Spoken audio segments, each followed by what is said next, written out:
küymege kırıp işinine urunlarsız bütün dünya su basınlansın biletleri yaratsızga eylene. Bilişmeler için telefon 2-222-22.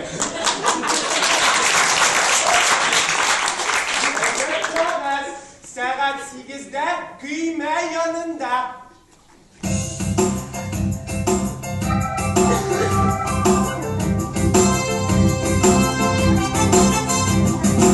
Ayşe kız tügen tügen,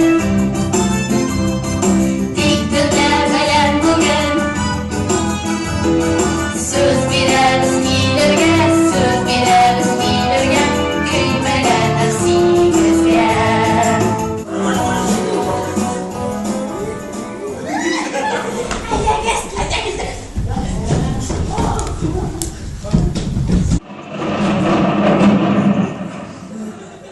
Şuna göre ol, minşirgizin suğa batıram deyip.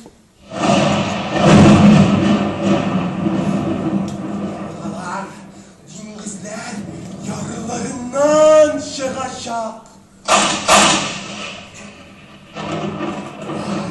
Sur ağaçlar, hatta en büyük dağlar da su tepene gidecek.